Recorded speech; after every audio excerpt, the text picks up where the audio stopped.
My problem is when people push it to the extent where they act like it's the best thing since sliced bread and there's no disadvantages to it at all. You should do it. Everybody should be doing it. What's up, Lazy Dog fam? Hope everybody out there is having a fantastic day. Today in the garden we're going to be finishing out this watermelon plot behind me here, planting at least 3, maybe 4 more rows of watermelons. Be checking on the watermelons that are already there, seeing how they're doing.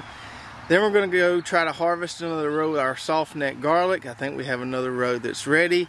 And at the end of the video, I'm going to tell you about the availability of some of the fig trees we have left. Now, don't rush to our website right now because they're not available on there right now. But at the end of the video, I'm going to tell you when you can get them, what time, what day, which will be very soon, where you can get on there and get a few of these trees I have left. So let's start off talking about the watermelons that we have in the ground here, and then we'll be filling out the rest of that space a little later in the video. I got to get that cleaned up just a little bit. We had our English peas right there. We harvested those. Got all the trellis and T-posts and all that took out. So we got plenty of room to plant more watermelons. But these are the ones we've had planted for several weeks now. This is a seedless variety in here, plus a pollinizer. So we've got the orange crisp seedless watermelon plus the tender sweet orange seeded watermelon, and here's a pollinizer. We use a 3-to-1 planting ratio on those, so 3 seedless transplants for every 1 seeded transplant. Now, as you can tell, some of these plants look a lot better than others. I've had to replace a few of these transplants, and that's why some of them look further along than the others.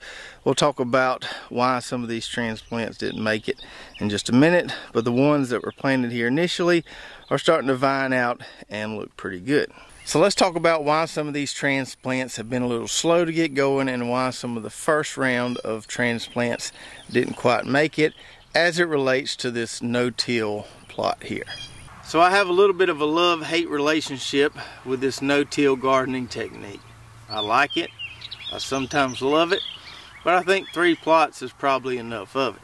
Now, we've definitely seen some advantages to this no-till technique over the last couple of years once the plants get up and going. They seem to be a lot more disease tolerant. They also seem to not require quite as much water once they get up and going and get those roots down there to that kind of reservoir of soil moisture that hasn't been cultivated. So those benefits are great, but we've also had some issues getting newly planted transplants to establish themselves in their new soil in these no-till plots, and also had a few issues getting some good germination when direct seeding. Now, there's lots of different ways to do no-till gardening with various types of mulch and whatever. We kind of follow the Charles Dowding style where we're just layering compost on top of compost. We put about, I don't know, 4, maybe 5 inches of compost on this plot back in the fall. Now, the compost here has lots of great benefits, but the one downside to it is that it is so fine, it doesn't really hold moisture that well. And you got to really soak it down to get it to hold any level of moisture. So if we scratch down here, we can see there's probably, it's a little more compacted now that it's sat here a while. It's probably 3 inches of compost there, and then there's kind of our native soil right there. So this compost layer here stays pretty dry. Once we get down to that native soil there, it's nice and moist and can feed plants very well. This top layer, it's hard to keep water in to feed new transplants or get seeds to germinate. And at our normal transplant planting depth, we're putting a transplant just right kind of on top of that native soil, and so most of the roots are surrounded by this compost here, not that nice and moist soil down there. So as a result, we have to really pour the water to these no-till plots when we're direct seeding or transplanting to get good germination or to get good transplant survival. Now, I think I have a solution to this problem, which we'll implement when we put some more watermelon transplants in the ground here later in the video. But it's important to note that issue that we're having with this particular type of no-till gardening. And I'm not completely for no-till gardening. I'm not completely against it. There are advantages and disadvantages from what I've seen. My problem is when people push it to the extent where they act like it's the best thing since sliced bread and there's no disadvantages to it at all. You should do it. Everybody should be doing it. I've been growing long enough where I can see that there are advantages and disadvantages to every single growing technique. There's not a one-size-fits-all solution for everybody. So we do have advantages here, and we see those advantages more once the plants are established, but it is tougher to get the plants going in this style of garden. So we're going to plant some more transplants today and see what we can do to kind of help out with that sluggish start. Before we do that, we need to clean this up a little bit where those peas were. I came in here and uprooted all those weeds the other day, but I need to kind of rake them out there. That side of the plot is pretty clean. So we'll get this cleaned up. We'll lay 3 or 4 more rows of drip tape. I'm not going to close the furrow. We'll get that drip tape in, and then we'll be ready to put some transplants down.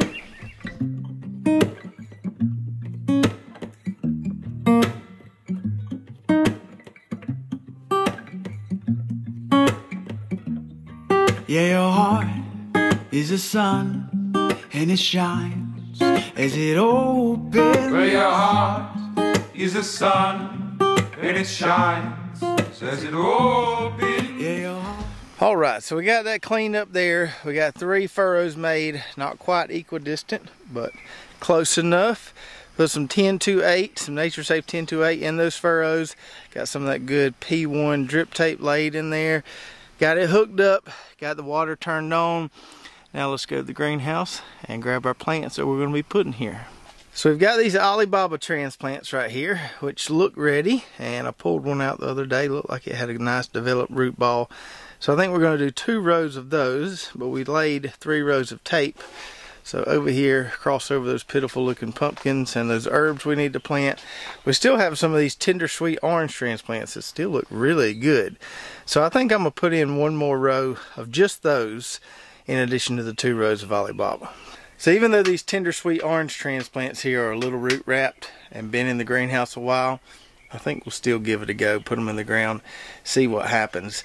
I attribute their health, even though they're root wrapped. The leaves look pretty good. I attribute their health to that constant fertilization I've been doing with the AgriThrive in the greenhouse with that siphon mixer. Now the last time I showed this, we had several people asking, well, how does this work? How do you set it up? And so I figured I'd elaborate on a little bit. This is really, really easy. So all it is this piece right here with this little hose that goes down into the bucket and siphons up the fertilizer. I think it's a 16-to-1 ratio at which it pulls it up. So you just basically screw this on your spigot, screw your water hose on the other end of this. I can't remember the exact length of hose that you can get away with here, but you can't use a real long hose with this setup. So something short, 10 to 20 foot, is more ideal. It won't pull if you have a real long water hose, but in this greenhouse, it works just fine. Now, if for some reason you don't want to fertilize, you're going to need you an extra bucket in here just with water in it, because when that thing is hooked up, and we leave it hooked up all the time, if it's not in some type of liquid, it's just going to suck air, and your wand right there is not going to put out any water. So you got to have a bucket of liquid for that little siphoning hose to sit in. We've just been letting ours sit in this AgriThrive 24/7 every single day and fertilizing every time we water, and it's been working great. And if you're watching on YouTube, I'll put an Amazon link below for those siphon mixers there. They are on Amazon Prime, so you can order them, get one in just a couple days. So check out that link below if you want to give that a try. Alright, so back to the watermelon planting here. We're going to put these on a 2-foot spacing along the road, just like we did with those others. So I'm going to go ahead and pull these out and put a plant on top of every other emitter along that row of drip tape there, and then I'll show you what we're going to do different as far as planting these in this no-till plot. So in the past, what I would do is just put this plug, this root plug, right by this emitter, and then just kind of close this furrow, and then that plug is kind of planted level with the soil like we usually plant watermelons. But that's not working out so well as we saw from our previous planting. So I'm going to do something a little different here. I'm not going to close this furrow where this drip tape is sitting, at least not yet. So I'm going to dig down here into this native soil, which has plenty of moisture and will hold moisture a little bit better. And I'm going to stick my plug down into there, and then I'm going to cover it up just lightly, and I'm going to leave that furrow open at least for a little while, and I think that will give us some better moisture retention, and these transplants should do better at getting kind of a jump start in this no-till plot. Are the earth and they sing with the mountains. Well, your bones are the earth and they sing with the mountains. Your bones are the earth and they sing. All right, all right, all right. Now I believe that is going to work a lot better in this situation. Now we may end up coming along here and closing up that furrow and covering that tape once these things get going, or we may just leave it exposed like that. We'll just have to see and kind of play it by ear. I surely hope it works well for those Alibaba watermelons, because I don't have a lot of backups here. Those weren't the best germinating seeds I've ever planted, but we had enough for those 2 rows. Just got a few backups there. It's not a real popular variety, so it is what it is. Hopefully the ones we planted make it. So it's not always rainbows and unicorns when it comes to any kind of gardening technique, much less no-till gardening. Lots of benefits to it, but you got to be able to adjust just depending on what you're working with, and hopefully our adjustment here works well for us. Now, as far as our watermelon planting goes, there's a reason why I didn't want to plant this plot all at one time, and we had those English peas in there. So last year what I did was I staggered my watermelon plantings. I don't know that I would call it succession planting, maybe you could call it that, but basically staggering the plantings by several weeks, and that gives us a longer harvest window, a more continual harvest, as opposed to just going in there and harvest them kind of all at one time or within a couple weeks. So now we'll have a staggered watermelon harvest. Hopefully we'll start getting some watermelons, you know, around July, and then we'll just have watermelons being ready to harvest over the next probably month or even more, as much as we've staggered these plantings. All right, now let's pull some garlic. So several videos ago, we came in here and pulled 1 row of our softneck garlic, an artichoke type called Island Star. So it was right there, and I think this other artichoke type right here, Kettle River Giant, it looks ready to pull. It's starting to die back pretty significantly. So that's the one we're going to be getting out of here today, seeing how we did on that one. Our silver skin types still look okay. They look like they need some water, but they're not dying back near as much as those artichoke types have. Our elephant garlic's still hanging in here pretty good.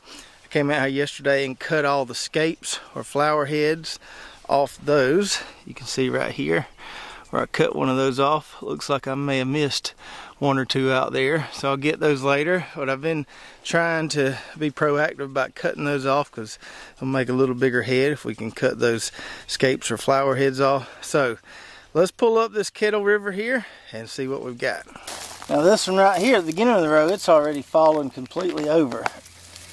We'll pull it up. Got some nice color on there, and we can see that we do have some individual cloves forming. I don't know that this head is any bigger than that Island Star variety that we've already harvested, but that there looks pretty good. That one there is even bigger. That's a pretty nice size head there. It may not need any water after all. That feels pretty moist down there. It may just be that some of these are starting to die back. There's another good head of garlic. Oh yeah. I think we're going to do all right with this one too. So let's go ahead and get all these up, and then we'll get them underneath the barn. So here's what we got. These things smell amazing. Most of them look pretty good, but I think some of them I may have waited too long to harvest. I don't know if you can tell, there's some of them, the cloves look like they're separating a little bit. Some of them feel a little too wet, so we may have some of these that rot, but I think most of them are going to be okay. So we're going to put these on our storage rack here, right up beside this Island Star garlic, which is dried nicely.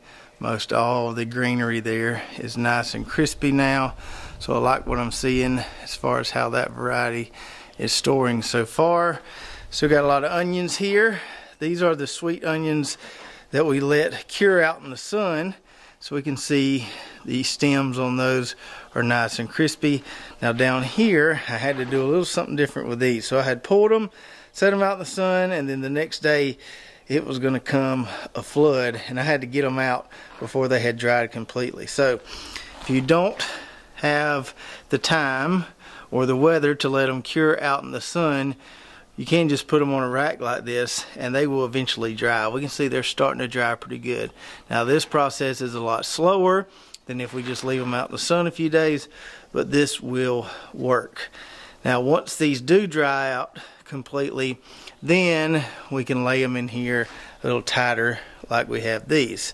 But I don't want to lay them in there that tight while we still have some moisture on some of those leaves yet. So I'm waiting on all this greenery here to crisp up, and then we'll lay them in there thick to save us some space. So now we got our Kettle River Giant up there, and hopefully this stores pretty well, although we may lose a few of them. I'll just have to keep a close eye on these.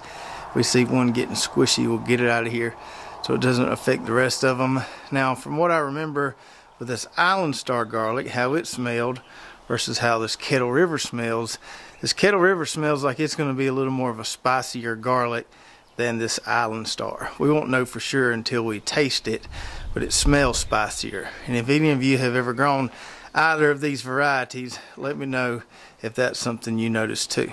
And last but not least, let me show you my most recent updates to our fig orchard and talk about these few trees that we have left. So my pine straw guy finally came by yesterday, and we got some nice looking straw around all our trees here, all 3 rows.